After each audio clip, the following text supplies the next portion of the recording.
Self esteem കുറയുന്നത് നമുക്കൊരു confusion സംഭവിക്കുമ്പോഴാണ്, നമുക്കൊരു സ്പ്ലിറ്റ് സംഭവിക്കുമ്പോഴാണ്. നമുക്ക് ഉപകാരം സംഭവിക്കുന്ന ഒരു സ്ഥലത്ത് നിന്ന് തന്നെ ഉപദ്രവം സംഭവിച്ചാൽ നമ്മൾ കൺഫ്യൂഷനിലാവും. ഉദാഹരണത്തിന്, നമ്മൾ ഉപദ്രവിക്കുന്ന ഒരാളെ റെസ്പെക്റ്റ് ചെയ്യേണ്ടി വരുമ്പോൾ അവരുണ്ടാക്കുന്ന പ്രശ്നത്തെ പറ്റി നമ്മൾ കോൺഷ്യസ് അല്ലെങ്കിലും എന്തോ ഒരു പ്രശ്നമുണ്ടെന്നുള്ളൊരു തോന്നൽ വരും.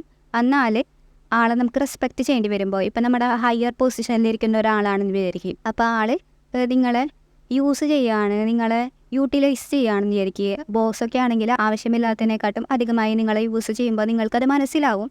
അത് ജോലിയുടെ ഭാഗമാണെന്ന് പറഞ്ഞിട്ടുണ്ടെങ്കിൽ എന്താ, ആൾക്ക് നിങ്ങളെ ഗ്യാസ് ലൈറ്റ് ചെയ്യാൻ പറ്റും. അങ്ങനെ നിങ്ങളുടെ റിയാലിറ്റീനെ ആളുടെ ഒരു ഉപയോഗത്തിന് വേണ്ടിയിട്ട് എന്താ നുണ പറഞ്ഞെന്താ മാറ്റിമറിക്കാൻ പറ്റും. നമുക്ക് ആളെ കൊണ്ടൊരു ഉപകാരം ഉണ്ടല്ലേ, നമുക്ക് സാലറി തരുന്നുണ്ട്, എന്നാൽ നമുക്കറിയാം നമുക്ക് നേരെ നടക്കുന്നത് എന്താ അന്യായമാണ്, വളരെ കോവേർട്ടായിട്ട് നടക്കുന്നതുകൊണ്ട് നമുക്ക് കൺഫ്യൂഷൻ വരും.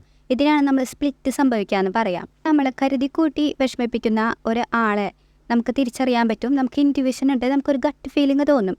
അപ്പോൾ കരുതിക്കൂട്ടി ഹർട്ട് ചെയ്യുന്ന ഒരാൾ നമുക്ക് റെസ്പെക്റ്റ് ചെയ്യേണ്ടി വന്നാൽ, അല്ലെങ്കിൽ നമുക്ക് നമ്മുടെ ലൈഫിലേക്ക് എടുക്കേണ്ടി വന്നാൽ, നമ്മുടെ ബൗണ്ടറി ബ്രേക്ക് ചെയ്യാൻ നമ്മൾ അവരെ സമ്മതിച്ചിട്ടുണ്ടെങ്കിൽ നമുക്ക് എന്താണ് ഒരു സ്പ്ലിറ്റ് സംഭവിക്കും, നമ്മുടെ കൺഫ്യൂഷൻ സംഭവിക്കും. നമ്മുടെ ബോഡിക്ക് എന്താ ഒരു ഷോക്ക് വരും. കാരണം നമ്മുടെ ബോഡിക്ക് അറിയാം ആൾ നമുക്ക് എന്താ ഹെൽത്തി അല്ല, പക്ഷെ എന്താ നമുക്ക് സർവൈവ് ചെയ്യാൻ പറ്റുമോ എന്നുള്ള പേടി കൊണ്ടോ, അല്ലെങ്കിൽ എന്താ നമുക്കിപ്പോൾ ഒരു റിലേഷൻഷിപ്പ് ആണെങ്കിൽ നമ്മൾ അവരോട് അഡിക്റ്റഡ് ആയി പോയിട്ടുണ്ടെങ്കിലും അവർ നമ്മളെന്താ ഹോട്ട് ആൻഡ് കോൾഡ് ആയിട്ട് ഗ്യാസ് ലൈറ്റ് ചെയ്തിട്ടുണ്ടെങ്കിൽ, ഫേക്കായിട്ടൊരു മാസ്ക് നമ്മുടെ അടുത്ത് ധരിച്ചിട്ടുണ്ടെങ്കിൽ എന്താണ് നമുക്ക് ഇതുപോലെ സ്പ്ലിറ്റ് സംഭവിക്കും. നമുക്കെന്താണ് ഒരു കോഗ്നിറ്റീവ് ഡിസോണൻസ് എന്താ പറയുക, നമുക്കറിയാം എന്തോ ഒരു പ്രശ്നം സംഭവിക്കുന്നുണ്ടെന്ന്, എന്നാൽ നമുക്ക് അത് ക്ലിയർ ആക്കാൻ ചെല്ലുമ്പോൾ എന്താണ് നമ്മുടെ ഒരു സത്യത്തിന് എന്താണ് അവരെ ഡിസ്മിസ് ചെയ്ത് പോകും, അല്ലെങ്കിൽ എന്താണ് നമ്മളെ തന്നെ ബ്ലെയിം ചെയ്യാൻ ശ്രമിക്കും. അങ്ങനെയൊക്കെ റിലേഷൻഷിപ്പിൽ സംഭവിക്കുമ്പോൾ എന്താണ് നമുക്ക് അവിടെ വേണ്ടത്ര റെസ്പെക്റ്റ് നമുക്ക് ലഭിക്കുന്നില്ല എന്നറിയാം.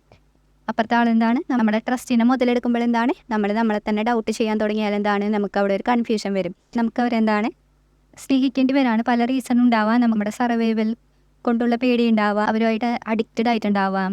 അപ്പോൾ ബോഡി നമുക്കൊരു സിഗ്നൽ തരും, ഇവിടെ എന്തോ ഒരു പ്രശ്നമുണ്ട്. നമ്മൾ ആ പ്രശ്നം നേരിടാൻ തയ്യാറല്ലാത്തത് കൊണ്ട് എന്താണ് നമുക്കൊരു കൺഫ്യൂഷൻ സംഭവിക്കും, നമുക്കൊരു കോഗ്നിറ്റീവ് ഡിസോണൻസ് സംഭവിക്കും. നമ്മുടെ മൈൻഡിനറിയാം നമ്മൾ റെഡി ആയിട്ടില്ല, റെഡി ആവുന്നവരെ എന്താണ് അവിടെ നിൽക്കണം എന്ന് നമുക്കറിയാം. അതുകൊണ്ട് മൈൻഡ് എന്താണ് തൽക്കാലം ആ കൺഫ്യൂഷൻ സ്വീകരിക്കും. കരുതിക്കൂട്ടി വേദനിപ്പിക്കുന്ന ആൾക്കാരെ നമ്മൾ റെസ്പെക്റ്റ് ചെയ്തിട്ടുണ്ടെങ്കിൽ, അല്ലെങ്കിൽ നമ്മുടെ ലൈഫിൻ്റെ ബൗണ്ടറി ബ്രേക്ക് ചെയ്ത് കടന്നു വരാൻ അവരെന്താണ് അനുവദിച്ചിട്ടുണ്ടെങ്കിൽ എന്താണ് നമ്മുടെ ബോഡിക്കും നമ്മുടെ മൈൻഡിനും അറിയാം നമുക്ക് ഒരു വാർണിംഗ് സൈൻ തരാണ്. നമ്മളൊരു കൺഫ്യൂഷനിലേക്ക് ആക്കിയിട്ട് അവരെ നമ്മൾ റെസ്പെക്റ്റ് ചെയ്താൽ എന്താണ് നമുക്ക് നമ്മളോടുള്ളൊരു റെസ്പെക്റ്റ് പോവും. കാരണം നമ്മളെ തന്നെ ഹർട്ട് ചെയ്തുകൊണ്ടിരിക്കുകയാണ്. ഇതിനെയാണ് നമ്മൾ സ്പ്ലിറ്റ് എന്ന് പറയുക. അപ്പോൾ ഈ സെൽഫ് എസ്റ്റീം ഇങ്ങനെയാണ് കുറയുക. അതിൽക്കൂട്ടി നമ്മളെ വേദനിപ്പിക്കുന്ന അവസ്ഥകളിൽ എന്താണ് നമുക്ക് നിൽക്കേണ്ടി വരികയാണെങ്കിൽ നമുക്ക് എന്ത് സംഭവിക്കും, നമ്മുടെ ബോഡിക്ക് മൈൻഡിനും അത് മനസ്സിലാവില്ല, ഒരു വാർണിംഗ് സൈൻ തരും, നമുക്ക് ക്ലാരിറ്റി കുറയും. നമ്മുടെ മൈൻഡ് എന്താ രണ്ട് രീതിയിൽ പോകില്ല, എനിക്ക് നിൽക്കണമെന്നറിയില്ല പോകണമെന്നറിയില്ല. അപ്പോൾ രണ്ട് സൈഡിലേക്ക് നമ്മുടെ ചിന്തകൾ പോയിക്കൊണ്ടിരിക്കും, രണ്ട് സൈഡിലേക്ക് എന്താണ് നമ്മുടെ എനർജി പോയിക്കൊണ്ടിരിക്കും. ഇങ്ങനെ നമ്മൾ സ്പ്ലിറ്റ് ആയിക്കൊണ്ടിരുന്നാൽ എന്ത് സംഭവിക്കും, ഇങ്ങനെ ഒരുപാട് കാലം ഒരുപാട് ആൾക്കാരെയും നമുക്ക് വാർണിംഗ് തരുന്ന സിറ്റുവേഷൻസിനെയൊക്കെ നമ്മൾ അക്സെപ്റ്റ് ചെയ്തിട്ടുണ്ടെങ്കിൽ എന്ത് സംഭവിക്കും, നമ്മളിങ്ങനെ സ്പ്ലിറ്റ് ആയിക്കൊണ്ടിരിക്കും. ഓരോ തവണ സ്പ്ലിറ്റ് ആയിക്കൊണ്ടിരിക്കുമ്പോൾ എന്ത് സംഭവിക്കും, നമുക്ക് കൺഫ്യൂഷൻ വന്നുകൊണ്ടിരിക്കും. നമ്മൾ സേഫാണ്, അതിൽ നിന്ന് റിമൂവ് ചെയ്ത് പോകാനുള്ളൊരവസ്ഥ വരുമ്പോൾ നമുക്ക് എന്ത് സംഭവിക്കും, ഈ സ്പ്ലിറ്റൊക്കെ എന്താ നമുക്ക് ജോയിൻ ചെയ്യാൻ പറ്റും. ഓരോ സിറ്റുവേഷനും എന്താ നമുക്ക് അനലൈസ് ചെയ്യാൻ പറ്റും, നമുക്ക് വേണ്ടത് എന്താണെന്നുള്ളത് അതിൽ നിന്ന് തിരഞ്ഞെടുക്കാൻ പറ്റും. ഇപ്പം ഹർട്ട് ചെയ്യുന്ന ഒരാളെ നമ്മൾ റെസ്പെക്റ്റ് ചെയ്യുകയാണെങ്കിൽ നമ്മൾ എന്ത് ചെയ്യണം, ഈ സ്പ്ലിറ്റിൽ പോയിട്ട് നമ്മൾ ഷാഡോ വർക്ക് ചെയ്യണം. നമ്മൾ നമ്മുടെ ഉള്ളിലേക്ക് തന്നെ നോക്കണം, ഹർട്ട് ചെയ്യുന്നുണ്ടോ റെസ്പെക്റ്റ് ചെയ്യുന്നുണ്ടോ. അപ്പോൾ ഈ സിറ്റുവേഷൻ നമുക്ക് എന്ത് ചെയ്യണം, നമ്മുടെ റിയാലിറ്റീനെ നമ്മൾ എന്താ അക്സെപ്റ്റ് ചെയ്യും, പിന്നെ എന്ത് ചെയ്യും, ഈ റെസ്പെക്റ്റ് എന്താണ് നമ്മൾ കൊടുക്കില്ല. സ്പ്ലിറ്റ് ഇതാവും, തീരില്ല, രണ്ടും എന്താ നമുക്ക് വേണ്ടിയിട്ടല്ലേ വർക്ക് ചെയ്യുന്നത്.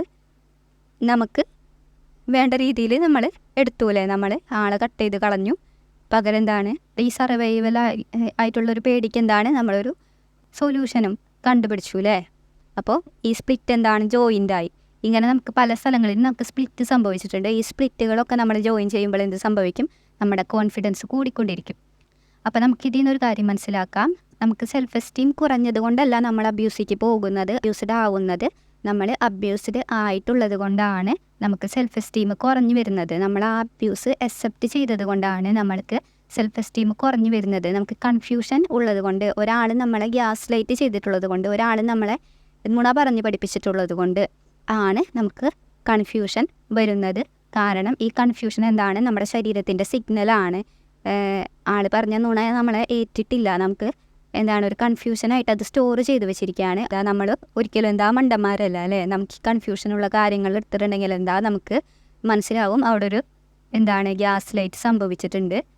അവിടെ നമ്മുടെ വാല്യൂ നമ്മൾ എന്താണ് കുറച്ച് കളഞ്ഞിട്ടുണ്ട്. സർവൈവലിനോടുള്ള പേടി കൊണ്ട്, സെൽഫ് എസ്റ്റീം കുറഞ്ഞത് കൊണ്ടല്ല നമുക്ക് അബ്യൂസ് സംഭവിക്കുന്നത്. നമുക്ക് അബ്യൂസ് ആദ്യമേ സംഭവിച്ചിട്ടുള്ളത് കൊണ്ടാണ് നമുക്ക് സെൽഫ് എസ്റ്റീം കുറയുന്നത്. ഇതിനൊരു എക്സാമ്പിൾ ഞാൻ പറയാം. നമുക്ക് ചൈൽഡ്ഹുഡിൽ ട്രോമ സംഭവിച്ചിട്ടുണ്ടെന്ന് വിചാരിക്കും. അബ്യൂസീവായിട്ടുള്ള പേരൻസ് ഒക്കെ ഉണ്ടെങ്കിൽ എന്ത് സംഭവിക്കും, നമുക്ക് ചെറിയ കുട്ടികളാണ്, ചെറിയ കുട്ടികളുടെ മുന്നിൽ എന്താണ് എപ്പോഴും സ്പ്ലിറ്റ് ആവാൻ മാത്രമേ ഓപ്ഷനുള്ളൂ. അപ്പോൾ അവരെന്ത് ചെയ്യും, സ്പ്ലിറ്റ് ആവും. അവർക്ക് എന്താ സർവൈവ് ചെയ്ത് പോകാൻ പറ്റില്ല അല്ലേ പേരൻസ് ഇല്ലാണ്ട്. അബ്യൂസ് എന്താ അക്സെപ്റ്റ് ചെയ്യാൻ മാത്രമാണ് അവർക്ക് ഓപ്ഷൻ ഉള്ളത്. ഈ സ്പ്ലിറ്റ് നമുക്ക് എന്താ ഭാവിയിൽ ഇത് തന്നെയാണ് റിപ്പീറ്റ് ചെയ്തുകൊണ്ടിരിക്കുന്നത്. ഈ സിറ്റുവേഷൻസ് തന്നെയാണ് നമ്മൾ അട്രാക്റ്റ് ചെയ്തുകൊണ്ടിരിക്കുന്നത്. അപ്പോൾ എപ്പോഴും ചൈൽഡ്ഹുഡ് ട്രോമ ക്ലിയർ ചെയ്താൽ എന്താണ് നമുക്ക് സ്പ്ലിറ്റ് ക്ലിയർ ചെയ്യാൻ പറ്റും. അതുകൊണ്ട് നിങ്ങൾ അഡൾട്ട് ആവുമ്പോൾ നിങ്ങൾക്ക് സെൽഫ് എസ്റ്റീം ഇല്ലാത്തത് കൊണ്ടല്ല നിങ്ങൾക്ക് പുറത്തുനിന്ന് അബ്യൂസ് വരുന്നത്. നിങ്ങളുടെ ചൈൽഡ്ഹുഡ് ട്രോമയിൽ ഇതുപോലെയുള്ള പാറ്റേൺ മുന്നേ സംഭവിച്ചിട്ടുള്ളത് കൊണ്ടാണ് അതെന്താണ് അഡൾട്ട്ഹുഡ് ആകുമ്പോൾ നമുക്ക് അതുപോലുള്ള സിറ്റുവേഷൻസ് ലൈഫിലേക്ക് വരുന്നത്. അത് നമ്മളെന്താ അറ്റൻഡ് ചെയ്യാനും അത് ഹീൽ ചെയ്യാനും വേണ്ടിയിട്ടാണ് നമ്മൾ ഇതുപോലെയുള്ള സിറ്റുവേഷൻസ് അട്രാക്റ്റ് ചെയ്യുന്നത്. അബ്യൂസ് ചെയ്യുന്ന ആൾക്കാരും എന്താണ് അവർക്കും എന്താണ് സെൽഫ് എസ്റ്റീം കുറവാണ്. അതും അവരുടെ ചൈൽഡ്ഹുഡിൽ സംഭവിച്ചിട്ടുള്ള ട്രോമ കാരണമാണ്. അവർക്ക് ലൈഫും അവർക്ക് പെർസീവ്ഡ് ആയിട്ടുള്ള ഡെത്തിനും ഇടയിൽ എന്താണ് അവർക്ക് ഏതെങ്കിലും ഒന്ന് ചൂസ് ചെയ്യേണ്ടി വന്നിട്ടുണ്ടാവും. അപ്പോൾ അവരെന്താണ് ബാക്കിയുള്ളവരെന്താണ് അബ്യൂസ് ചെയ്തിട്ട് എന്താണ് ഈ റിയാലിറ്റി എന്താണ് വീണ്ടും വീണ്ടും ജീവിച്ചു കൊണ്ടിരിക്കുകയാണ് അല്ലേ. അപ്പോൾ അബ്യൂസ് ചെയ്യുന്ന ആൾക്കാർക്ക് എന്തായിരിക്കും സെൽഫ് എസ്റ്റീം എന്തായിരിക്കും കുറവായിരിക്കും. അവരെന്താണ് ഓൾറെഡി കൺഫ്യൂഷനിലാണ്. അപ്പോൾ അവരതിനെതിരെ ഒന്നും ചെയ്യുന്നില്ല. അവരതെന്താണ് അവർ ആ റിയാലിറ്റി ജീവിക്കുകയാണ് അല്ലേ. അങ്ങനെ ഒരു മെൻറ്റാലിറ്റി അവർ സ്വീകരിച്ചത് കൊണ്ട് എന്താണ് അവരുടെ ഇൻഡിവിഷ്വലിലേക്ക് കണക്ട് ചെയ്യാനുള്ള അവരുടെ ആ ഒരു സൈക്കിക് അബിലിറ്റിക്ക് ഒക്കെ കണക്ട് ചെയ്യാനുള്ള എന്താ കഴിവ് കുറയും. ഈ അബ്യൂസ് തുടർന്ന് പോയാൽ എന്ത് സംഭവിക്കും, അവരെ പോലുള്ള ആൾക്കാരെ തന്നെ അവർ ചുറ്റിലും അട്രാക്ട് ചെയ്യും. വിക്ടിംസ് എന്താണ് അവർക്ക് ഉപേക്ഷിച്ച് പോവും. ആ സമയത്ത് എന്താണ് പലപ്പോഴും അവരുടെ എന്താ ഇൻഡിവിഷനും അവരുടെ ഈ ഡോർമെൻ്റ് ആയിട്ടുള്ള ചൈൽഡ്ഹുഡ് ട്രോമയൊക്കെ എന്താണ് പുറത്ത് വരാൻ തുടങ്ങും. അപ്പോൾ വിക്ടിംസ് ഒന്നില്ലാണ്ടാവുമ്പോൾ എന്താണ് അവർക്ക് ആ ഒരു റിയാലിറ്റി ഹിറ്റ് ചെയ്യാൻ തുടങ്ങും. അവരുടെ ലൈഫിനെ പറ്റിയിട്ടുള്ള ചിന്തകളൊക്കെ വരാൻ തുടങ്ങും. അവർക്കും ഒരു വാർണിംഗ് സൈൻ കിട്ടി തുടങ്ങും ബോഡിയിൽ നിന്ന്.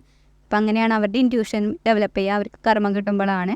അപ്പോൾ നമ്മുടെ സെൽഫ് എസ്റ്റീം നമുക്ക് കൂട്ടാൻ എന്ത് ചെയ്യണം, നമ്മൾ ലൈഫിൽ ഒരു ചോദ്യം ചോദിക്കണം.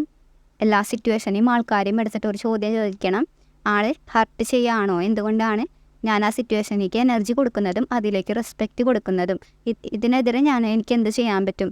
അപ്പോൾ ഇതൊക്കെ നമ്മളൊന്ന് അനലൈസ് ചെയ്തിട്ട് നമ്മൾ ഈ സ്പ്ലിറ്റിന് എന്താണ് നമ്മൾ ഒന്നാക്കിയിട്ടുണ്ടെങ്കിൽ എല്ലാം എന്താണ് നമുക്ക് ഫേവർ തരുന്ന രീതിയിലാക്കിയിട്ടുണ്ടെങ്കിൽ, അതായത് നമുക്ക് ഗുണം തരുന്ന രീതിയിൽ ഉള്ള കാര്യങ്ങൾ നമ്മൾ പതുക്കെ ചൂസ് ചെയ്യാൻ തുടങ്ങിയാൽ എന്താണ് നമ്മുടെ കോൺഫിഡൻസ് എന്താണ് കൂടും. നമുക്കിങ്ങനെ ഒരു സ്പ്ലിറ്റ് തരാൻ അബ്യൂസേഴ്സ് യൂസ് ചെയ്യുന്ന കുറച്ച് കാര്യങ്ങളാണ് ഗ്യാസ് ലൈറ്റിംഗ്. നമ്മുടെ റിയാലിറ്റി, നമ്മുടെ സത്യം അതൊക്കെ എന്താണ് നുണയാണെന്ന് പറഞ്ഞ് പഠിപ്പിക്കും. അതിനൊക്കെ എന്താണ് അവർ മാറ്റിമറിക്കും. ഇതിനു വേണ്ടി എന്താണ് നമ്മളെ ഡിസ്മിസ് ചെയ്യും. നമ്മുടെ ഫീലിങ്സും നമ്മുടെ അതിരുകളൊക്കെ എന്താണ് അവർ ഭേദിക്കും.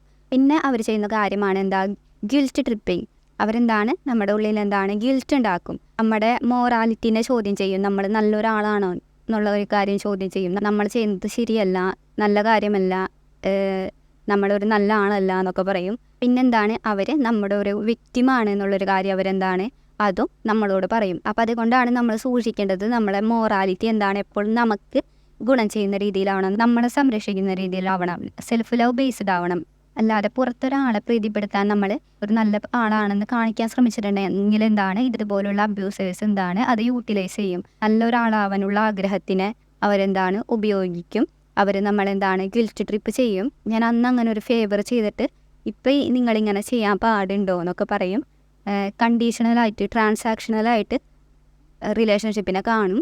പിന്നെ അവർ ചെയ്യുന്നൊരു കാര്യമാണ് മാനിപ്പുലേഷൻ. നമ്മൾ പറയുന്ന കാര്യങ്ങളൊക്കെ എന്താണ് വളച്ചൊടിക്കും. ഇങ്ങനെയൊക്കെ ഒരു അബ്യൂസർ ചെയ്യാൻ കാരണം എന്താണ് അവർക്ക് ചേഞ്ച് ചെയ്യാനും തോന്നൽ വരാൻ മാത്രം വേണ്ടത്ര കോൺസിക്വൻസ് അവരുടെ ആക്ഷൻസിന് കിട്ടിയിട്ടില്ല. അവർക്ക് എന്താണ് തിരിച്ചടികൾ കിട്ടിയിട്ടില്ല. അപ്പോൾ ഇങ്ങനെയുള്ള മെത്തേഡുകളൊക്കെ എന്താണ് നിങ്ങളിലൊരു സ്പ്ലിറ്റ് ഉണ്ടാക്കാൻ എന്താണ് അബ്യൂസേഴ്സ് യൂസ് ചെയ്യാം. ബോഡി എന്ന് പറഞ്ഞാൽ എന്താണ്, ഒന്നില്ലെങ്കിൽ നല്ലത് അല്ലെങ്കിൽ ചീത്ത, അങ്ങനെയാണ് നമ്മുടെ സിറ്റുവേഷൻസും നമ്മുടെ ചുറ്റുപാടുകളൊക്കെ എന്താണ് നമ്മൾ അനലൈസ് ചെയ്യുന്നത്, നമ്മൾ മനസ്സിലാക്കുന്നത്. അപ്പോൾ റിലേഷൻഷിപ്പുകളിലായാലും എന്താണ് നമ്മൾ പലപ്പോഴും നമ്മുടെ വാല്യൂ കൂട്ടാറില്ല, സ്റ്റാൻഡേർഡ് കൂട്ടാറില്ല.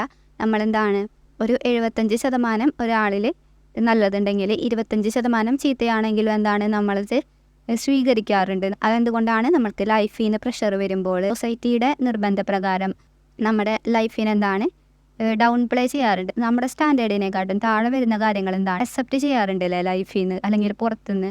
അപ്പോൾ ഇതൊക്കെയാണ് നിങ്ങൾക്ക് സ്പ്ലിറ്റ് ഉണ്ടാക്കുന്നത്, ഇതൊക്കെയാണ് നിങ്ങളുടെ സെൽഫ് എസ്റ്റീം കുറയ്ക്കുന്നത്, ലോങ് ടേം ആയിട്ട് എന്താണ് നിങ്ങളല്ലാതാക്കുന്നത്. ഇപ്പോൾ ഇങ്ങനെയുള്ള സ്പ്ലിറ്റുകൾ എന്താണ് സ്വീകരിക്കാണ്ടിരിക്കുക. നമ്മുടെ ബോഡിക്ക് എന്താണ് സർവൈവലാണ് പ്രധാനം. അതുകൊണ്ടാണ് ബോഡി സ്പ്ലിറ്റിനെ എപ്പോഴും തിരഞ്ഞെടുക്കുന്നത്. നമ്മൾ ലൈഫിനും ഡെത്തിനും ഇടയിൽ പെട്ടുപോയാൽ നമ്മൾ ലൈഫിനെ ഇങ്ങനെ തിരഞ്ഞെടുക്കുന്നത്. ഡിസ്കംഫർട്ട് തരാൻ യൂണിവേഴ്സും ഇത്തരത്തിൽ സ്പ്ലിറ്റിനെ ഉപയോഗിക്കാറുണ്ട്. നമ്മൾ ലൈഫിൽ കൂടെ കടന്നു പോകുമ്പോൾ നമ്മൾ നമ്മുടെ ചൈൽഡ്ഹുഡിലെ പാറ്റേൺസ് റിപ്പീറ്റ് ചെയ്തുകൊണ്ടിരിക്കുകയാണ്. അപ്പോൾ ഒരു സമയം കഴിയുമ്പോൾ നിങ്ങൾ ചൈൽഡ്ഹുഡിൽ ഒരുപാട് ട്രോമ അനുഭവിച്ചിട്ടുണ്ടെങ്കിൽ ഒരു സമയം കഴിയുമ്പോൾ സ്പ്ലിറ്റുകൾ കൂടിക്കൊണ്ടിരിക്കുമ്പോൾ നിങ്ങൾക്ക് നിങ്ങളുടെ ശരീരത്തിൽ ഡിസ്കംഫർട്ട് കൂടിക്കൊണ്ടിരിക്കും, നിങ്ങളുടെ സെൽഫ് എസ്റ്റീം കുറഞ്ഞുകൊണ്ടിരിക്കും, നിങ്ങൾ സ്പ്ലിറ്റ് ആയിക്കൊണ്ടിരിക്കുകയാണ്, നിങ്ങളുടെ കോൺഷ്യസ്നെസ് സ്പ്ലിറ്റ് ആയിക്കൊണ്ടിരിക്കുകയാണ്. സ്പ്ലിറ്റുകൾ ഉണ്ടാകുന്നതിൻ്റെ അർത്ഥം നിങ്ങൾ തകർന്നുകൊണ്ടിരിക്കുകയാണല്ലേ. പെട്ടെന്ന് ഇങ്ങനെ ഒരുപാട് സ്പ്ലിറ്റുകൾ ഒരുമിച്ച് വരുമ്പോൾ അതിനാണ് നമ്മൾ ബ്രേക്ക് ഡൗൺ ആയി എന്ന് പറയാം. നമുക്ക് സ്പിരിച്വൽ അവേക്കനിങ് ഉണ്ടാകുമ്പോൾ നമ്മുടെ സ്പ്ലിറ്റുകൾ അതിൻ്റെ ഒരു അവസാനത്തേക്ക് എത്തിയിട്ടുണ്ടാവും. ഇനിയും എടുക്കാൻ പറ്റില്ല, ഇനിയും എനിക്ക് എന്നിങ്ങനെ ബീട്രേ ചെയ്യാൻ പറ്റില്ല, ഞാൻ ആരാണെന്ന് പോലും എനിക്ക് മനസ്സിലാക്കാൻ പറ്റാത്ത ഒരവസ്ഥയിലേക്ക് ഞാൻ പോയി എന്നുള്ളൊരവസ്ഥ വരുമ്പോൾ അതിനെയാണ് നമുക്ക് സ്പിരിച്വലായിട്ട് അവേക്കനിങ്ങിലേക്ക് നമ്മൾ ആക്ടിവേറ്റ് ആയി എന്ന് പറയാം. അപ്പോൾ സ്പിരിച്വൽ അവേക്കനിങ് നടക്കുമ്പോൾ നമുക്ക് അവിടെ സ്പ്ലിറ്റുകൾ കാണാം. ഫീൽ ചെയ്യുമ്പോൾ നമ്മൾ ഈ സ്പ്ലിറ്റുകൾ ജോയിൻ ചെയ്യുകയാണ്. സെൽഫ് എസ്റ്റീം കൂട്ടാൻ വേണ്ടി മാത്രമല്ല നമ്മൾ സ്പ്ലിറ്റുകൾ ജോയിൻ ചെയ്യുന്നത്. ഹീലിംഗ് ഒക്കെ നമ്മൾ ഈ സ്പ്ലിറ്റുകൾ ജോയിൻ ചെയ്യാൻ വേണ്ടിയിട്ട് ചെയ്യുന്നതാണ്. പ്രപഞ്ചം സ്പ്ലിറ്റ് ആയിട്ടാണല്ലോ ഉണ്ടായിരിക്കുന്നത്. അപ്പം നമുക്ക് നമ്മുടെ ഒരു ഹയർ വെർഷനിലേക്ക് എത്താൻ നമ്മൾ ഈ സ്പ്ലിറ്റുകൾ ജോയിൻ ചെയ്യേണ്ടി വരും. നമ്മുടെ ഉള്ളിൽ ആ ഗോഡ് സോഴ്സിനെ ഉണർത്താൻ നമ്മളിങ്ങനെ സ്പ്ലിറ്റുകൾ ജോയിൻ ചെയ്താൽ മതി. പ്രപഞ്ചം ഇങ്ങനെ സ്പ്ലിറ്റുകളുടെയും ജോയിൻറ്റുകളുടെയും ഒക്കെ ഒരു പ്ലേ ഗ്രൗണ്ട് ആണല്ലേ. അപ്പോൾ എൻലൈറ്റ്മെൻറ്റ് കിട്ടാൻ നിങ്ങൾ സ്പ്ലിറ്റ് ജോയിൻ ചെയ്താൽ മതി. ഒരു സ്ഥലത്തു നിന്ന് തന്നെ നിങ്ങൾ അബ്യൂസും ലവും അക്സെപ്റ്റ് ചെയ്യാതിരുന്നാലും മതി. അങ്ങനെയുള്ള സിറ്റുവേഷൻസ് നമ്മൾ ലീവ് ചെയ്യുക. നമ്മുടെ സർവൈവലിനെ രക്ഷിക്കാൻ വേണ്ടിയിട്ട് നമ്മൾ നമ്മുടെ ആത്മാവിനെ വിൽക്കുന്നുണ്ടെങ്കിൽ അങ്ങനെയുള്ള സിറ്റുവേഷൻസും നമ്മൾ ഉപേക്ഷിക്കുക. എല്ലാ മനുഷ്യർക്കും ബോധമില്ലാതെ ജീവിക്കാം, ഒരുപാട് കാലം ജീവിക്കാം അല്ലേ. പക്ഷേ ഒരു സമയം കഴിയുമ്പോൾ ഈ സ്പ്ലിറ്റുകൾ കൂടിക്കൊണ്ടിരുന്നാൽ അവർക്ക് അവേക്കനിങ് സംഭവിക്കും. അവരിലേക്ക് തന്നെ ഉണരും അല്ലേ. പ്രോഗ്രാമിങ് സംഭവിച്ചിട്ടുണ്ടെന്ന് നിങ്ങൾക്ക് മനസ്സിലാവും. അതുകൊണ്ട് സ്പ്ലിറ്റുകളെ ക്ലിയർ ചെയ്യാൻ നമുക്ക് നമ്മുടെ ബിലീഫ് സിസ്റ്റംസ് മാറ്റേണ്ടി വരും, നമ്മുടെ ചിന്താഗതികൾ മാറ്റേണ്ടി വരും, നമ്മുടെ സെൻസിറ്റിവിറ്റി കൂട്ടേണ്ടി വരും. അപ്പോൾ നമ്മുടെ വീഡിയോ ഇവിടെ നിർത്താണ്. നിങ്ങൾക്ക് ഞാനുമായി സംസാരിക്കണമെങ്കിൽ ഒരു പ്രൈവറ്റ് സെഷൻ ബുക്ക് ചെയ്യാം. അതിന് വേണ്ടിയിട്ട് എൻ്റെ യൂട്യൂബിലെ ബയോയിൽ ലിങ്ക് ഉണ്ട്, നിങ്ങൾക്ക് അവിടെ അപ്ലൈ ചെയ്യാം. അപ്പോൾ thanks for watching. Good bye.